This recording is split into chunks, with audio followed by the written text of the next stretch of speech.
매로인 여러분 반갑습니다. 이석희입니다. 한 주간 부동산 뉴스 쉽고 빠르게 정리하는 주간 부동산 리뷰 4월 첫째 주 시작해 보겠습니다.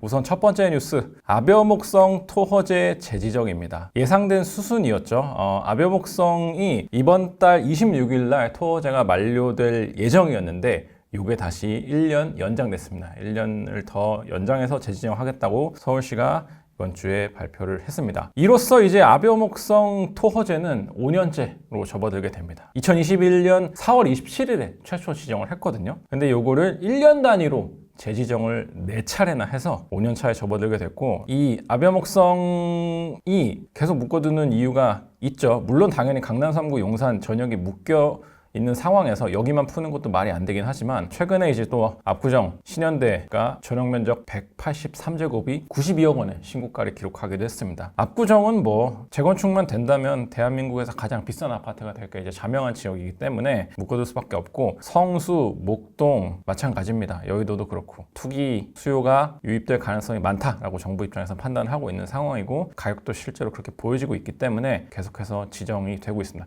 요거는 그래서 3월 24일 발효된 토허제, 강남 3구 용산에 발효된 토허제와는 별개입니다. 별도 이제 고시를 통해 정해졌고, 뭐가 다른 거냐? 일단은 강남 3구 용산은 올해 9월까지만 이제 6개월 한시로 적용하기로 했죠. 근데 일단 아벼목성은 내년 4월까지 가게 됩니다. 사실 확대 재지정이 되기 전에, 그러니까 강남 3구와 용산 전체가 묶이기 전에는 이 아벼목성만 묶였을 때는 이런 얘기가 많이 나왔습니다. 뭐 반포, 이촌 이런 데 재건축하는 단지들 많고 여기도 가격 많이 오르고 있는데 이게 역차별 아니냐, 이런 얘기들이 좀 있었거든요. 그래서 3월 24일 토허제가 지정이 되면서 같아지는 줄 알았습니다. 같아지는 줄 알았는데 여전히 아벼목성은 정부 입장에서는, 서울시 입장에서는 좀 다르다고 보고 있는 것 같아요. 왜냐면 강남 3구와 용산이 다 묶였기 때문에 이번에 재지정된 게 아벼목성이 이번에 풀렸더라도 여전히 아파트는 묶여있는 상태가 되는 거거든요. 만약에 요것 때문에 풀린다 치면 그냥 여기 있는 아파트만 9월까지로 다시 재지정을 할 수도 있었는데 그렇게 하지 않았죠. 그 말은 서울시에서 아벼목성은 강남 3구 용산 중에서도 좀 보통의 강남 3구 용산보다 위험하다, 특별하게 누를 필요가 있는 지역이다 라고 판단을 하고 있다는 게 보여졌습니다. 그래서 아벼목성 다시 한번 1년 연장이 되게 됐습니다. 참고로 아벼목성은 아파트만 하는 게 아닙니다. 아파트뿐만 아니라 뭐 상가 이런 데들도 다 해당이 되기 때문에 그런 점을 좀 참고하시길 바라겠습니다. 두 번째는 세 갈래 경부고속도로입니다. 경부고속도로 지하화 한다는 얘기 오래전부터 나왔었죠. 근데 이번에 양재와 한남, 경부 간선도로죠. 서울에 있는 이 경부 간선도로 구간을 어떻게 지하화할지 계획이 나왔습니다. 서울시에서 우리 경부고속도로 이렇게 지하화하겠습니다라는 계획안을 만들어서 KDI에 민자적격성 조사를 의뢰를 했습니다. 그래서 세 갈래 길로 지하화를 한다는데 지금 이 사진만 봐도 참 숨이 막힙니다. 제가 얼마 전에도 이 구간을 이용을 했었는데 개포에 갔다가 다시 올라올 일이 있어가지고 보이시죠? 진짜 365일 막힙니다. 평일 낮에도 막혀요. 이 마의 구간을 어떻게 지하화하고 또 도로를 넓힐 것이냐 계획이 나온 건데 이렇습니다. 이런 그림으로 바뀌게 돼요. 그림만 봐서는 쉽게 이해가 안 되실 수 있어서 좀 설명을 해드리겠습니다. 일단은 경부고속도로가 서울에만 있진 않죠. 부산부터 나는 건데 기흥이랑 양재 이 구간은 이미 국토부가 계획을 발표를 해서 추진 중입니다. 기흥에서 양재까지 6차로로 대심도, 그러니까 대심도는 지하 40에서 50m까지 내려가는 걸 대심도라고 얘기합니다. 그래서 6차로 대심도가 생길 예정이고, 이 대심도가 기흥에서부터 양재까지 쭉 오죠. 요거는 그대로 관통해서 한남까지 갑니다. 대심도는 그대로 관통해서 6차로가 새로 생기는 거고, 그리고 그 양옆으로 2개 차로가 이렇게 생깁니다. 서쪽에 있는 게 하행하는 겁니다. 하행 전용 차로고 동쪽은 상행 전용 차로예요. 그러니까 6차선이 지나가고 2차선, 2차선이 추가로 더 생기게 되는 겁니다. 그래서 이렇게 되면 어떻게 되냐? 지금은 평균 속도가 무려 시속 23km라고 합니다. 명세히 고속도로인데 평균 속도가 이 구간 이거밖에 안 나와요. 근데 이게 69km까지 빨라지게 될 거다라는 이제 예상이 나왔고, 지금 지상에 있는 도로 있잖아요. 이제 8에서 10차로까지 나 있는데 요거는 없어지진 않습니다. 지상도로는 4에서 6차로로 축소가 되고, 그 다음에 차로가 축소된 곳에는 공원이 만들어집니다. 그리고 공원이 만들어지면서 요 양옆 있죠. 지금은 이제 경부고속도로가 이 강남을 쫙 반으로 가르고 있는데 이 양옆이 연결되는 그런 이제 구조가 되게 됩니다. 그래서 2029년 착공을 목표로 하고 있습니다. 제가 앞서서 이번 뉴스가 이제 민자 적격성 조사를 의뢰를 했다. 서울시가 KDI에 요 말씀을 드렸죠. 요건 뭐냐면 이런 SOC 사업을 할 때 정부가 직접 돈을 태워서 하는 방법이 있고 민간의 투자를 받아서 민간이 이제 나중에 운영권을 갖는 이제 요런 방식이 있는데 이번 사업은 민자로 할 예정이에요. 근데 이 민자 적격성 조사라는 거는 정부 돈 태워서 하는 것보다 민간 투자 받아서 하는 게 더 효율적인지 그게 더 효과적인 건지 조사를 하는 겁니다. 그래서 정부보다 민간 투자가 낫다, 재정사업보다 민간 투자 사업이 낫다라는 판단이 나와야 최종적으로 이게 가는 거고, 그리고 이 세 갈래로 나뉘는 계획이 현재는 지금까지는 어디까지나 계획입니다. 그래서 중간에 변경도 가능합니다. 그래서 뭐 민간 사업자가 이제 들어오면 이거는 저희가 이 조건 가지고는 하기 좀 어려울 수도 있습니다. 차로도 좀 어떻게 바꾸고 하시죠. 뭐 이렇게 할 수도 있는 거고, 아예 요 안 자체가 통과가 안 될 수도 있는 거고 뭐 그런 상황입니다. 근데 어쨌든 요게 서울시가 목표한 타임라인대로만 간다면 2029년에 착공이 될 예정입니다. 되기만 하면야 참 좋겠어요. 그래서 지금 이제 웃고 있는 아파트 단지들 있죠. 경부라인 아파트들 아마 이제 지하화가 되면 신이 날 겁니다. 지금 왼쪽에 이제 보이시는 메이플자이, 반포자이, 여기 타보신 분들은 많이 봤죠. 이제 왼쪽에 계속 보이는 서울로 올라올 때. 그리고 또 여기 뭐 반포 서밋, 서초 푸르지오 서밋, 서초 레미안 많습니다. 반포 서밋도 참 랜드마크 같죠. 이 길 가면서 보이는 아파트 중에 가장 이제 새 것처럼 멋있어 보이는 아파트인데 이런 데들도 있고, 그 다음에 서초 IC 바로 통과하면 오른쪽에 또 우뚝 솟아있는 서초고량자이 같은 이런 곳들도 있습니다. 그래서 요 라인 아파트들은 아마 신이 나셨을 것 같습니다. 근데 아직 요원합니다. 뭐 29년이면 뭔 얘기고 착공하고 나서 원까지 오래 걸릴 거기 때문에. 근데 참 궁금하긴 해요. 이 펜스가 다 걷어지고 공원이 생기고 연결이 됐을 때 어떤 효과가 나타날지 기대가 됩니다.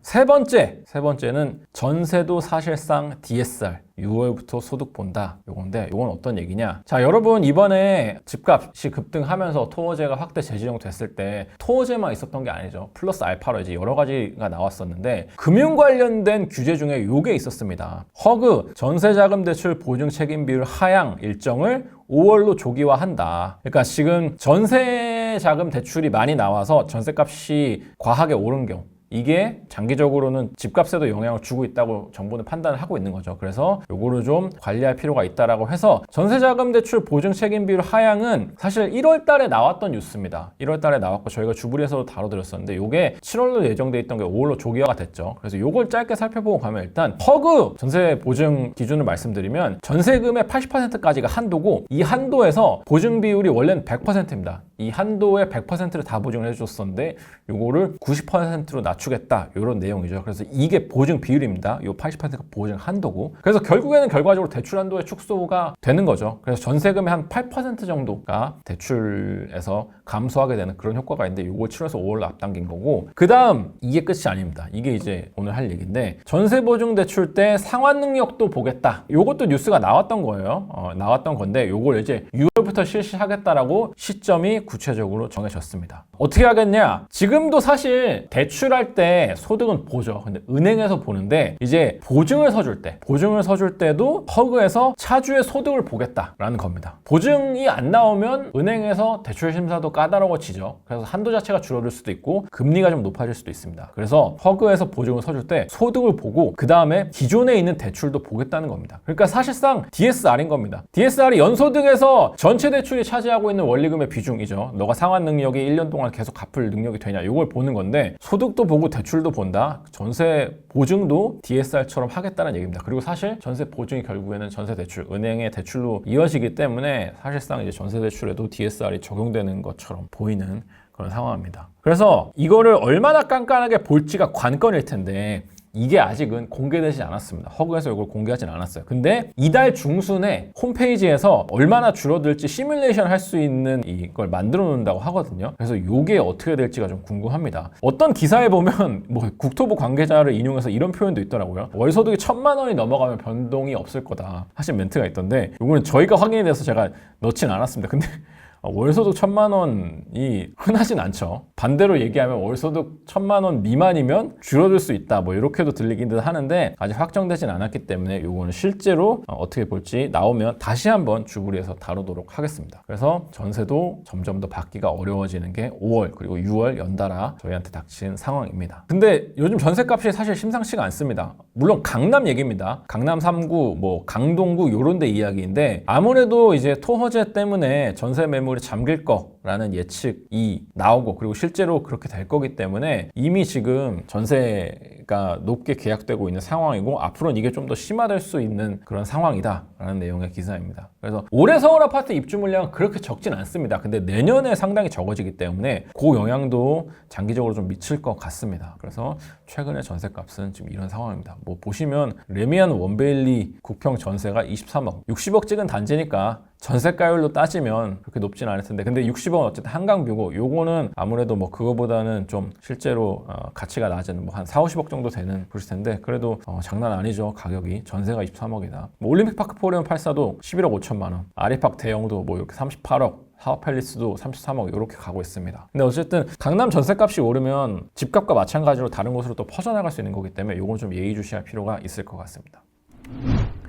자, 그리고 저희가 AS 뉴스를 좀 만들어 봤습니다. 저희가 주부리로 매주 이슈를 다루긴 하지만 그 뒤에 또 바뀌는 게 있으면 이렇게 짧게 한 페이지짜리 AS 뉴스를 다뤄보도록 하려고 하고요. 이번 거는 그래서 GTX-B 저희가 몇 주 전에 다뤘었죠. A는 지금 개통이 돼가지고 신이 났지만 BC는 지금 착공도 못하고 있어가지고 지금 상당히 고전을 면치 못하고 있는 상황이다라고 말씀을 드렸었는데 GTX-B 민자 구간 착공 보고서가 제출이 완료됐다라는 국토부의 참고 자료가 나왔습니다. GTX-B는 그때도 말씀드렸던 것처럼 이제 재정 구간이랑 민자 구간이 나뉩니다. 그래서 재정 구간은 서울 이제 도심을 통과하는 거고 민자 구간은 이제 서쪽, 동쪽 양쪽이죠. 인천이랑 그다음에 강원도 이쪽 라인인데 재정 구간은 착공을 했어요. 근데 민자 구간은 착공을 못 하고 있었는데 이걸 착공하겠다는 보고서가 제출이 완료됐다. 라는 얘기입니다. 그래서 아직 착공했다는 얘기는 아니고 빠르면 5월 말부터 현장 작업에 착수할 계획이다. 그러니까 작년에 착공식을 가졌지만 1년 동안 착공 못하던 게 드디어 착공이 될 예정이다 라는 겁니다. 아무래도 이제 국토부가 이 GTX-BC 언제 되나라는 비판 기사가 많이 나오니까 착공을 아직 하진 않았지만 착공 보고서 제출이 완료됐다는 내용으로 참고 자료를 냈습니다. 두 번째 AS 뉴스는 지지난주 크게 다뤘던 이제 토어제죠. 토어제인데 요거 때문에 저희가 그 말씀을 드렸었죠. 아파트가 아닌 다른 곳으로 반사이익 풍선 효과가 나타날 수 있을 것 같다라고 말씀을 드렸었는데 실제로 그게 나타날 조짐을 보이고 있습니다. 지금 보시면 이제 토어제 확대 후에 아파트랑 연립다세대 거래량을 비교한 겁니다. 아파트는 강남구 2건밖에 없고 서초, 송파, 용산에 하나도 없습니다. 근데 강남구, 서초구, 송파구, 용산구에서 연립다세대 매매가 이렇게 이루어지고 있습니다. 송파구는 7건이나 되고 용산구에서도 3건이나 있습니다. 그래서 용산구는 특히나 이제 한남, 뉴타운 재개발이 있기 때문에 그거에 대한 영향도 좀 있고 그리고 사실 용산 자체가 빌라가 좀 많이 활발하게 거래가 되고 있는 곳입니다. 고급 빌라들이 좀 있어서. 용산구에 이제 유림빌라라는 곳은 50억 원의 거래가 되기도 했습니다. 최근에. 토어제 비켜간 다른 상품들에 대한 거래가 좀 늘어나고 있다. 물론 이게 아주 유의미하게 늘어난 수준이라고 보긴 어렵지만 그래도 아파트에 비하면 거래가 일어나고 있는 거고 이게 조금 더 늘어날지 좀 예의주시할 필요가 있는 그런 상황입니다. 주간 시세입니다. 서울 토어제 약발이 먹히고 있긴 있나 봅니다. 지난주에는 조금 0.15에서 0.11로 0.04%포인트 줄었는데 이번에 그래도 좀 유지 국면이네요. 여기서 이제 더 떨어질지 혹은 다시 또 치고 올라갈지 좀 봐야 되는 상황인데 이번 주까지는 토어제 약발이 좀 먹히고 있는 상황입니다. 그래도 상승세가 멈추진 않습니다. 0.11%니까 이게 적지 않은 상승률이거든요. 사실 전세 가격은 이렇습니다. 서울 전세 가격은 다시 조금 상승폭이 줄었습니다. 근데 뭐 미미한 수준이고 지방도 마이너스에서 보합으로 바뀌었습니다. 지역별로 보면 이렇습니다. 어쨌든 서초 2주 연속 줄었고 강남도 2주 연속 줄었고 송파는 지난주에 마이너스 찍었다가 갑자기 또 0.28% 올랐어요. 이렇게 됐고 강동은 줄어들었다가 비슷한 수준이 지금 유지되고 있습니다. 0.15%. 자, 그 다음에 나머지 지역들 보면 용산 지난주에 확 줄었었는데 비슷한 수준 유지되고 있고 성동 아주 미미한 수준이지만 지난주 줄어들었고 이번에는 조금 더 줄어서 0.3%포인트 올랐습니다. 자, 그리고 마포 역시 2주 연속 줄어들고 있습니다. 이런 상황이고 노도강은 이제 몇 점 드나 했는데 다시 또 마이너스로 하락 전환을 한 그런 상황입니다. 역시나 강남이 결국에는 서울 전체 시장을 좀 뒤흔드는 그런 모습입니다. 자, 다음 주 분양입니다.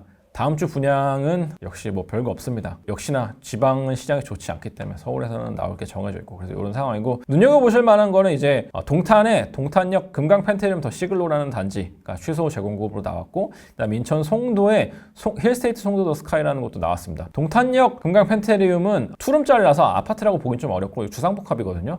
근데 전세가를 제가 보니까 전세가와 지금 분양가가 크게 차이가 안 나더라고요. 그래서 뭐 장기적으로 상품성이 좋을 거라고 보긴 좀 어렵지만 그래도 이 투룸 찾으시는 분들 입장에서는 동탄에 사시는 분들 입장에서 눈여겨볼 만할 것 같고 힐스테이트 송도 더 스카이 요거는 시세와 비슷하게 나왔습니다. 관심 있는 분들은 살펴보시면 좋을 것 같습니다. 자 이렇게 해서 4월 첫째 주 주간 부동산 리뷰 마무리해 보도록 하겠습니다. 다음번에도 저희가 ASR 내용이 있으면 이렇게 꾸준히 좀 AS 뉴스도 함께 다뤄드리도록 하겠습니다. 이번 주 역시 도움이 되셨다면 구독, 좋아요가 저에겐 큰 힘이 되고 저는 이만 인사드리겠습니다. 감사합니다.